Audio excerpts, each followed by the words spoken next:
Hi, I'm Brent Stafford, and this is RegWatch by RegulatorWatch.com.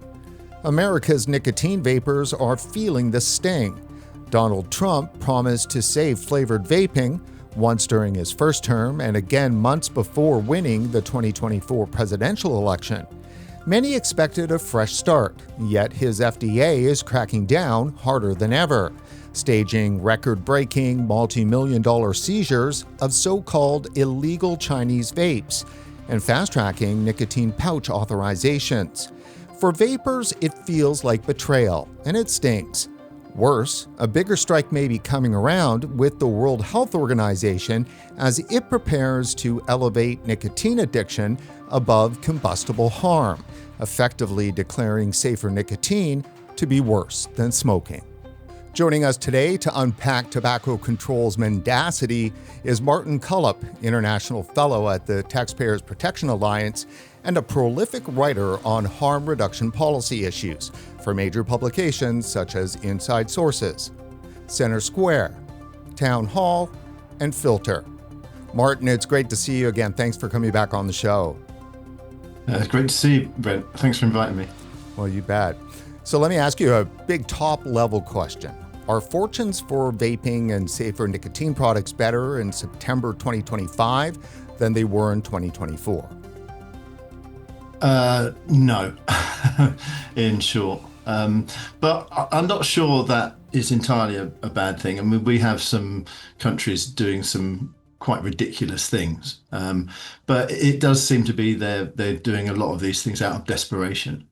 And you know, if they push too far, I think the public is starting to understand now that they're being lied to. You know, it's the usual suspects. You have the WHO, you have the EU Commission, and some other countries are doing some strange things. But the one thing that doesn't change is the science. The science will always say, and still consistently says, that these things are less harmful than smoking, and these are good things for smokers to switch to.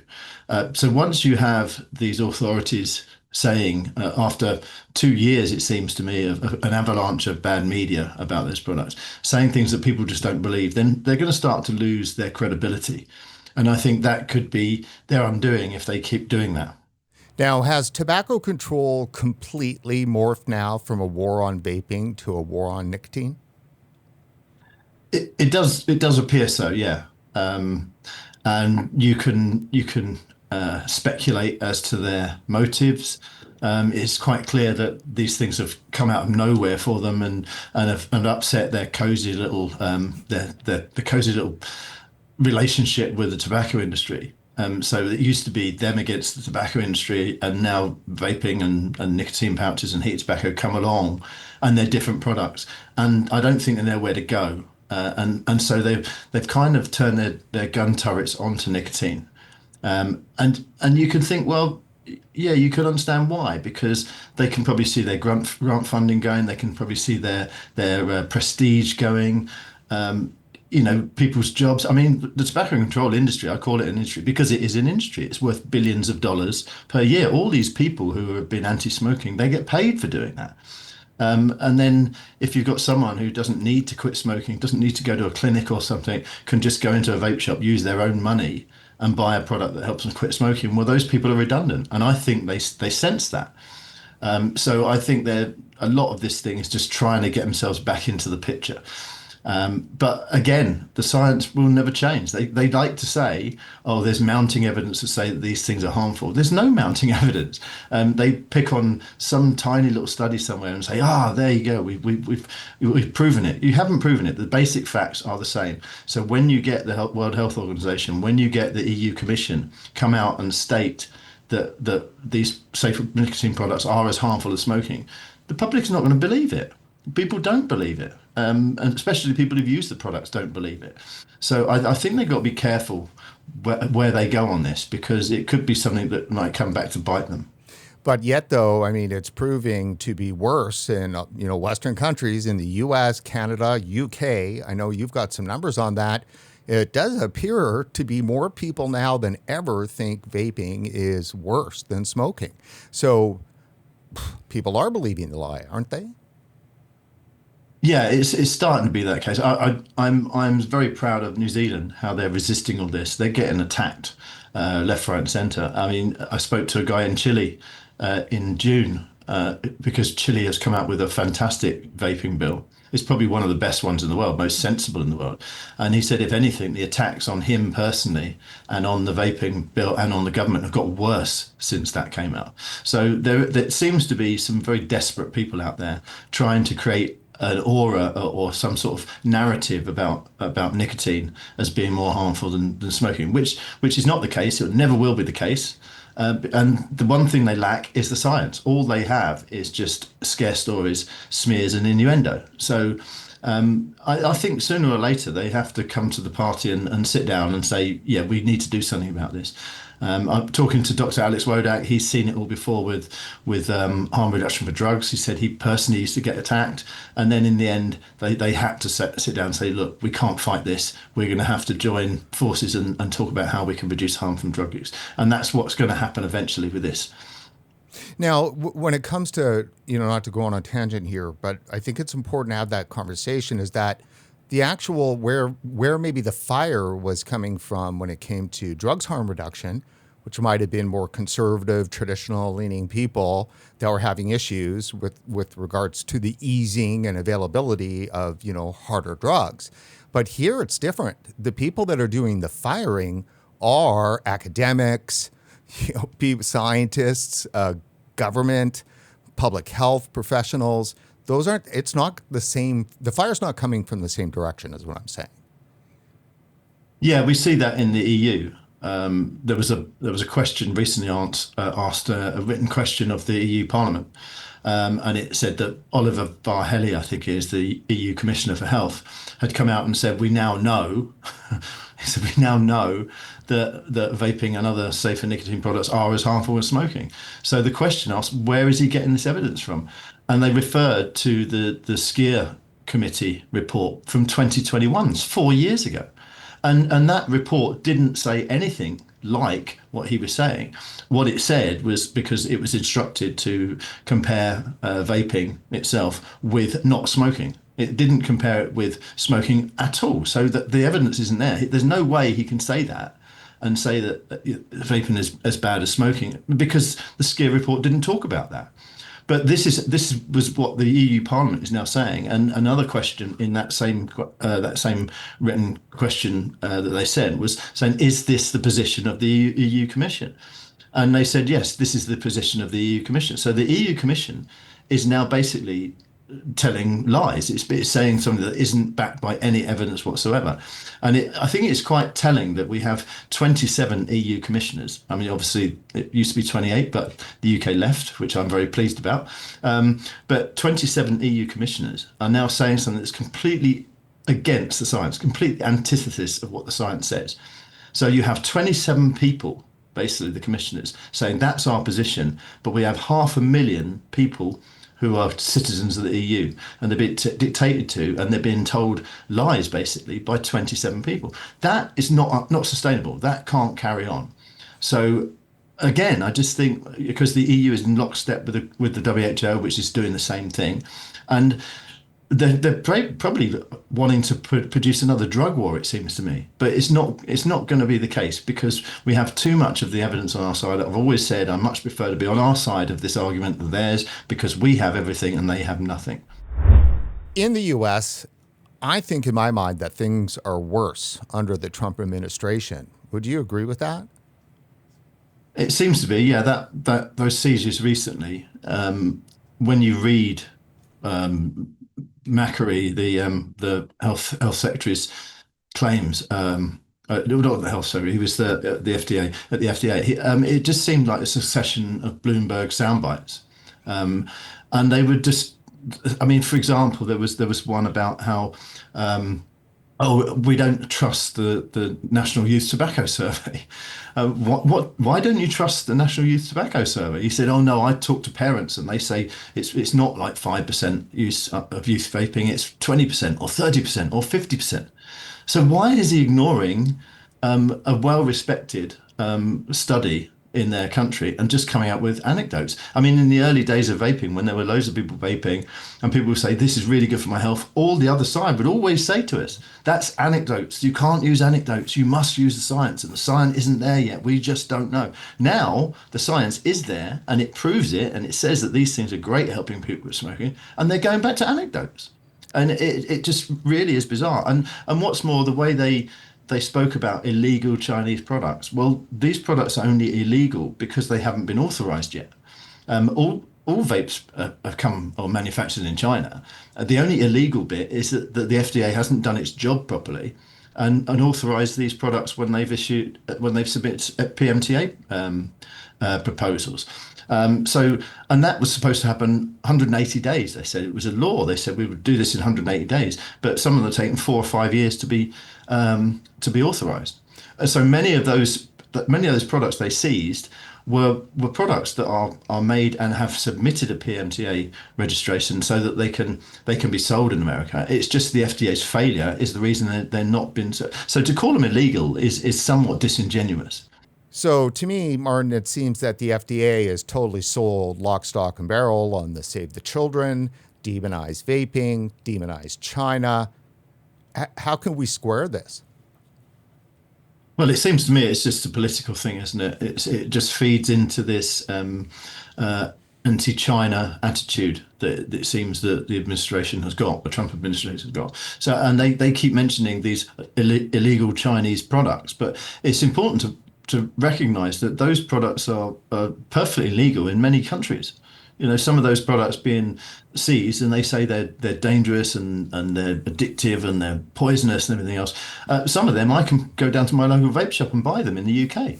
You can buy them in New Zealand. You can buy them in many other countries. It's only, again, I have to stress, the only reason they're illegal is because the FDA has failed in its job and hasn't authorized them yet.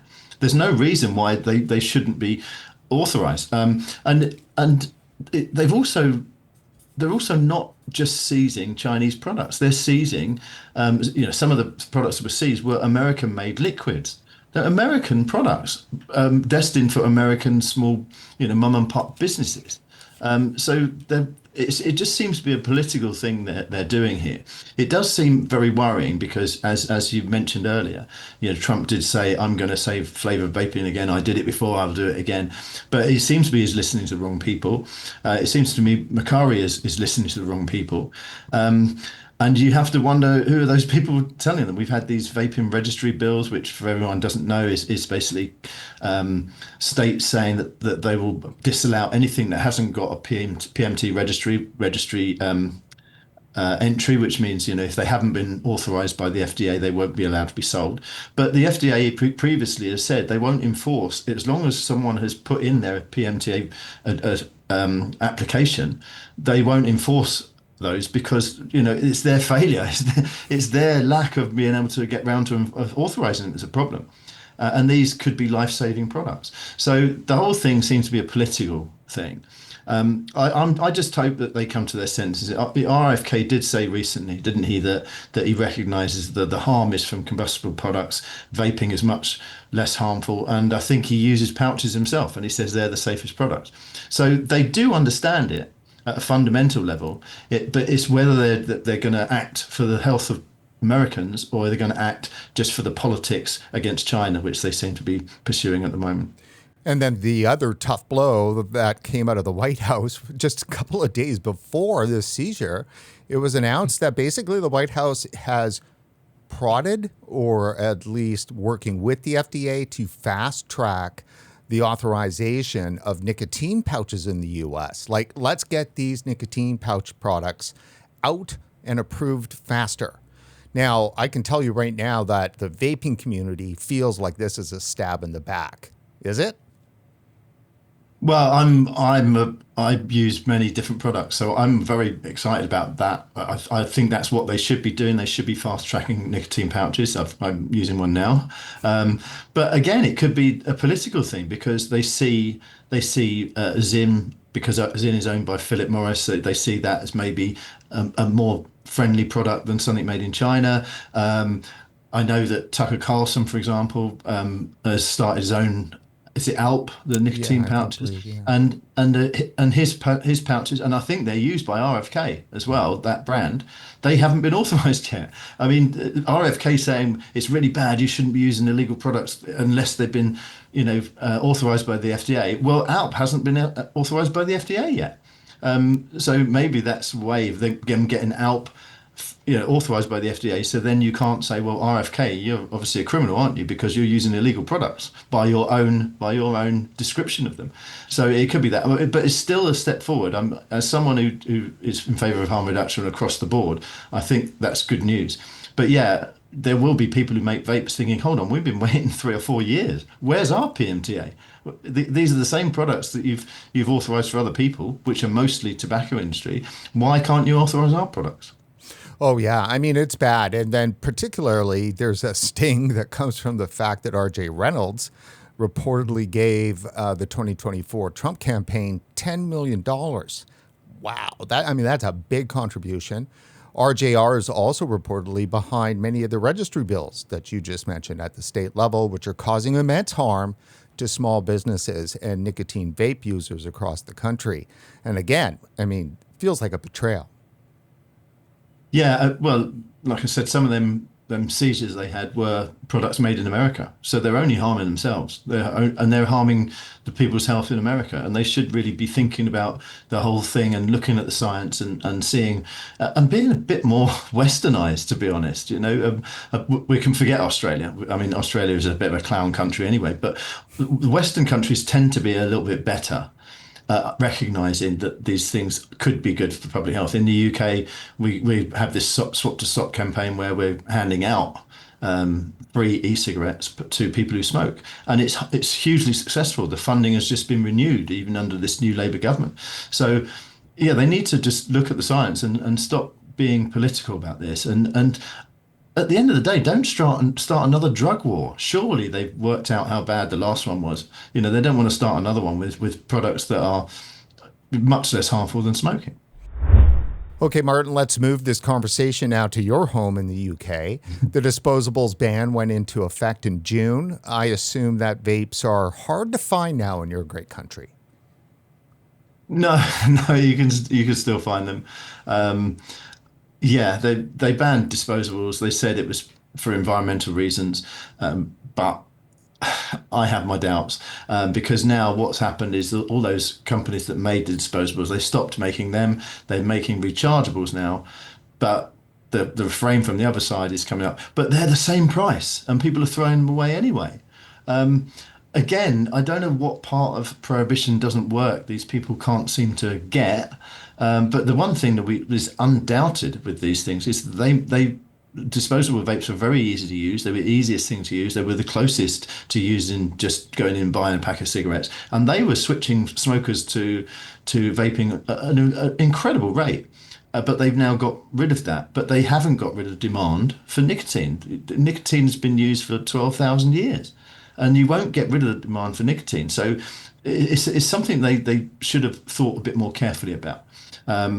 Maybe talk to industry. They didn't talk to industry. The tobacco and vape bill that's going through at the moment, they had expert testimony. They didn't invite consumers. They didn't invite industry. And even one or two MPs said during the debate, we don't know what we're regulating here. We don't understand these products. Well, talk to people who do, because that's your problem here, and you're not doing it. And so this thing, I think some of the manufacturers have said they see that people are buying these rechargeables, and they're buying the pods as well. But it seems to be the tobacco control industry doesn't believe that, and they will probably move to do something about the rechargeables as well. In which case you think, well, was it really about environment, or was it not that? Because I think they thought if they banned disposables, they would just be gone for good and people would never use them.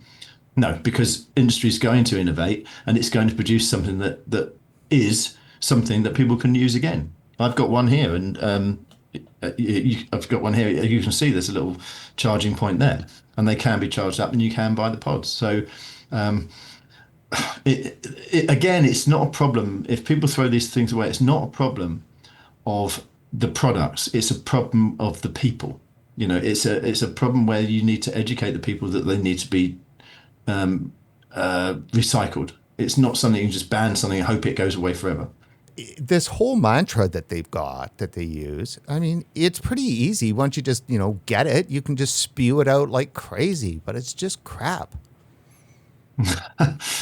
Yeah, well, like I said earlier, we've seen about 2 years of an avalanche of misinformation, and unfortunately, MPs read newspapers as well.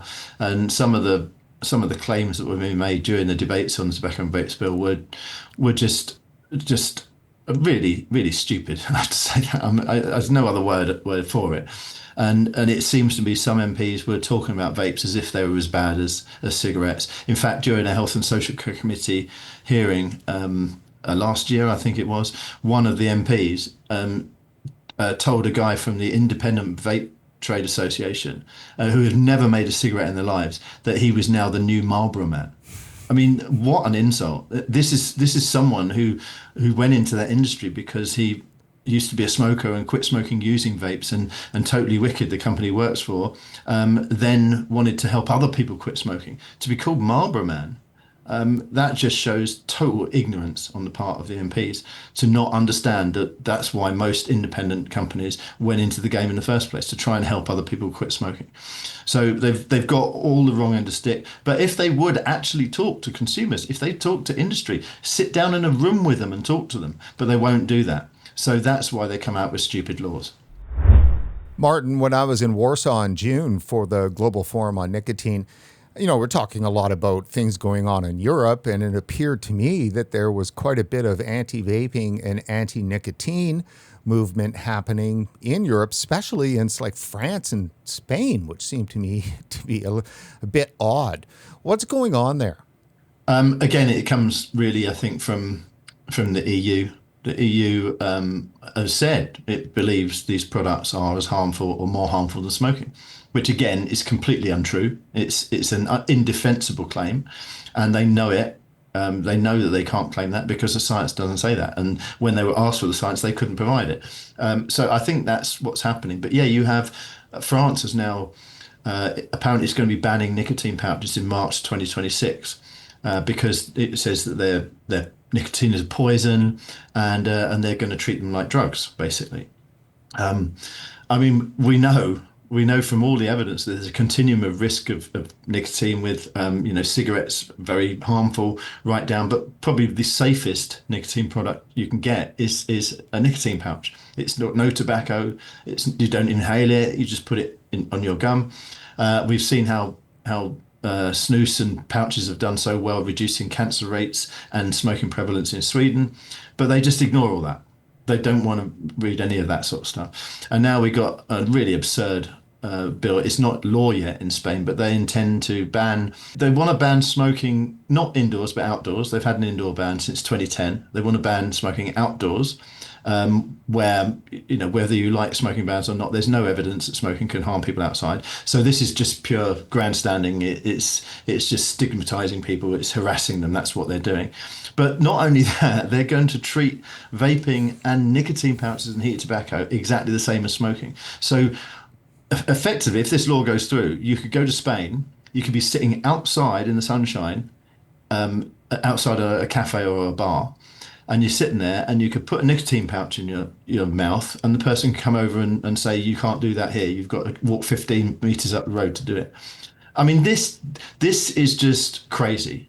This isn't proper lawmaking. This is just, and what I say about this, well, this just really betrays their idea of smoking bans, because they said smoking bans were about protecting the public, or protecting bar staff, protecting workers. How are you protecting anyone by banning nicotine pouch use outdoors? It's nothing to do with protecting people. It's pure harassment. It's pure behaviour forming. It's pure coercion and trying to bully people into not using something they don't like. Is it criminalization in France? Is that the end game there? I don't know. I think there is a fine to it, but I think the original plan was that you would get fined something like 5 or 10 times the fine you get if you were caught using heroin. So they're actually treating nicotine pouch use as more harmful than using hard drugs. And again, I just think this smacks of desperation. This smacks of people who really are just it's almost like the flailing of a drowning person, thinking just let's do something extreme to try and win an argument. They're never going to win the argument because the science is all on our side. The science about the how less harmful these products are, it only goes one way. So what are they doing? I don't know. I don't know what they're doing. But like I said, it seems grim at the moment. But because they're telling so many untruths and false statements and trying to twist science and cherry pick science to fit in with their beliefs, and it is a belief, it's almost like a cult now. Sooner or later, people will just think we're being lied to, and I think again they should be careful what they wish for, because the last thing they want to do is for people to stop trusting people in public health.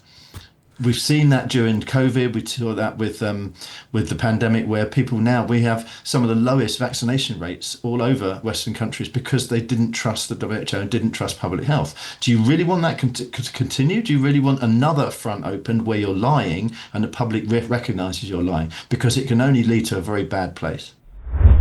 Okay, Martin, now to the heaviest topic of all, the WHO and COP11, the Conference of the Parties to the WHO Framework Convention on Tobacco Control.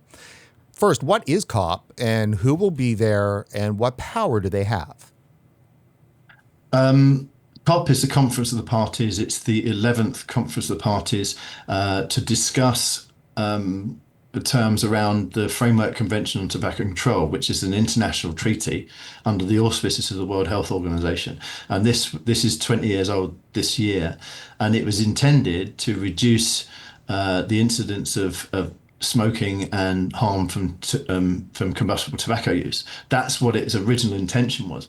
But unfortunately, the WHO, since about 7 or 8 years ago, changed tack entirely. There are statements from around 2016 where they had recognised that vaping and other nicotine products, safer nicotine products, are a great idea, and they can save many lives. But they've changed now, and they now are just targeting nicotine and trying to get those things banned. This the 11th meeting. The 10th one was last year in February in Panama, and they intended to try and basically cancel everything, and they were going to redefine smoke and say that vapor is smoke, and they couldn't get that through. But they're just trying everything. But the important thing about these COP meetings is they're attended by government delegations, and the FCT Secretariat, who handles and administers the treaty, will try everything in their power to gaslight these governments into going and making decisions which the WHO wants. But at the end of the day, the governments are the decision makers. They come along and they decide what happens at these conferences. They're the ones who come out with decisions that then are effectively legally binding on countries that have ratified the treaty. So we have to hope that that these governments recognise that they're being gaslighted, they're being lied to, and hope that they stand up and say, we're not going to put up with this. There were signs of that at COP10. There were about 30 or 40 governments who said, look, we don't like what you're saying about these harm reduction products. In our countries, they do serve a purpose. But I think countries like Philippines, a couple of places in the Caribbean, I think New Zealand might have mentioned harm reduction as well. But the WHO doesn't want harm reduction mentioned at all. They just want to continue this narrative that apparently harm reduction is not a valid health policy, which it is in every area of every policy. Harm reduction is a way of reducing harm from all sorts of products. But uniquely, they want to say in tobacco, it's an invention of the tobacco industry, which is clearly not true.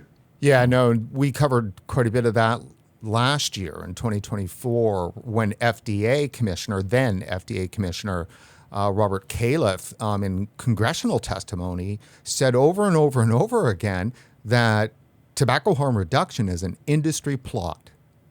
Well, it's not, is it? I mean, everyone knows about harm reduction. You wear a seatbelt. Why? You're not going to ban driving because people die. You wear a seatbelt to reduce the incident of death. Even now with cars, you get they're saying, well, diesel cars and petrol cars are bad for the environment, move on to an electric vehicle. We have many cases of harm reduction where we think, well, we don't want to get rid of these things. But these people truly believe they can get rid of nicotine. And they're living in cloud cuckoo land if they think that, because or you can be conspiratorial and say, well, they know that they can't get rid of nicotine, but if they can turn their guns on nicotine instead of smoking, they've got a job for life. Whereas smoking seems to be dying out because of these safer nicotine products. So we don't know what's going on, but again, it's going to take the countries, and delegations should go to this conference and not be afraid of WHO and stand up to them and say, look, this is not acceptable. You can't go around doing this. You are a World Health Organization, a government agent, or a supranational government agency, and you should be telling the truth, and they're quite clearly not.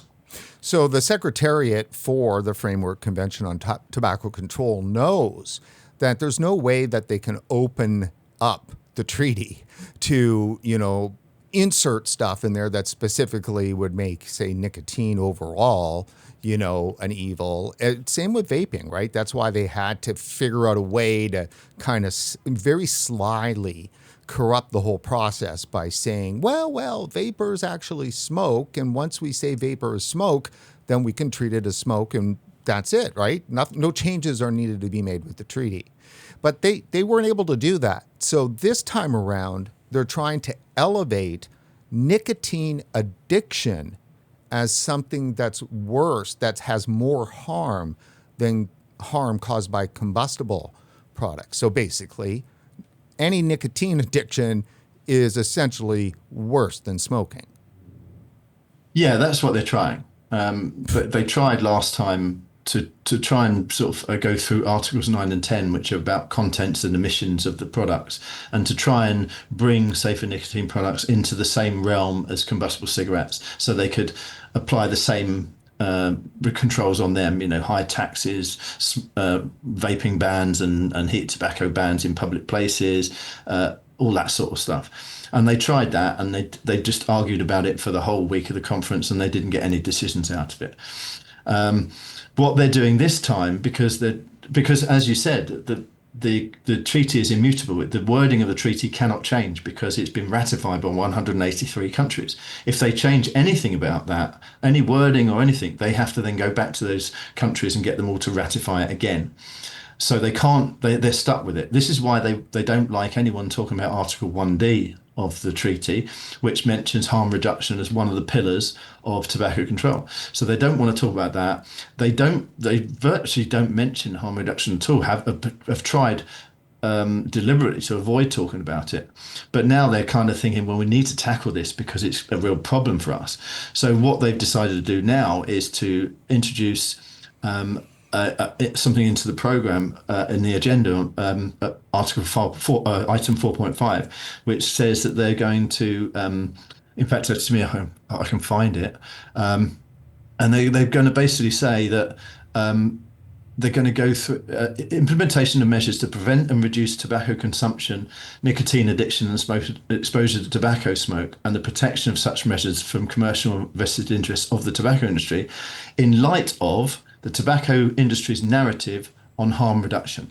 So what Article 5.2 says is that each party shall adopt and implement effective legislative, executive, administrative and other measures to develop appropriate policies for preventing and reducing tobacco consumption, nicotine addiction and exposure to tobacco smoke.